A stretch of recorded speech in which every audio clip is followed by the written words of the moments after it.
बोध दृष्टि। बोध दृष्टि ही प्रेम दृष्टि है।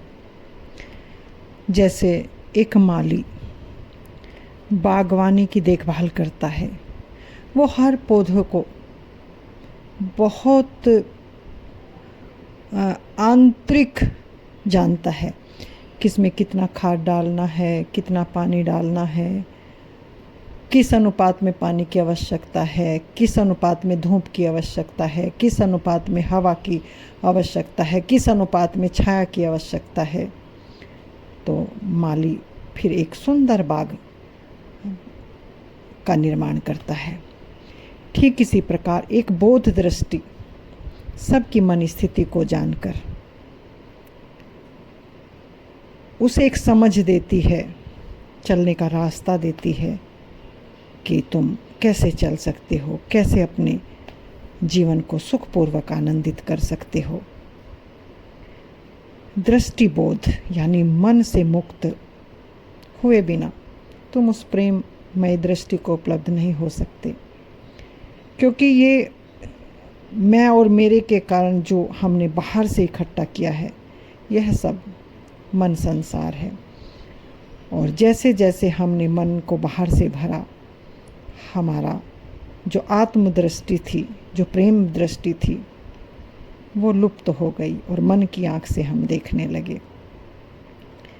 मन की आँख इतना ही देख पाते हैं जैसे बस एक छोटा सा बल्ब एक कमरे के अंदर जला हो और बस वो कमरे के भीतर ही रोशनी है, हम कमरे से बाहर नहीं देख सकते। ठीक इसी प्रकार मन का जो साम्राज्य है वो हमारे शरीर मन इंद्रियों तक ही है। लेकिन अगर हमें उस प्रेम में दृष्टि, उस दिव्य दृष्टि, उस चेतन दृष्टि से देखना होगा, तो हमें मन को खाली करना होगा। और जैसे ही हम मन को स्मृतियों से खाली करते हैं, तो हम उस पूर्ण ब्रह्मांड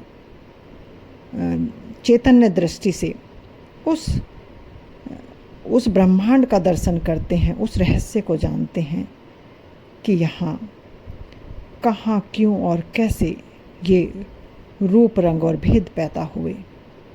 तब ऐसा जागृत पुरुष सबके मन स्थिति को समझकर एक माली की तरह उसे पोषण देता है, उसे सहारा देता है और अपने पास लौटने की कला सिखाता है।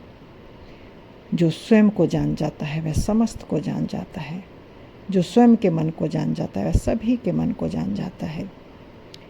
तो स्वयं के पास लौटना ही वह दिव्य दृष्टि है, जहाँ तुम्हें उस चैतन्य दृष्टि से देखने की आँख मिलती है, जहाँ दो नहीं एक है, ना जन्म है ना मृत्यु है।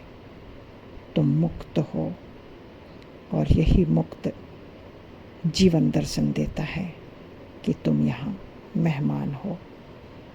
फिर कहूँगी सबको मेरा प्रेम नमन।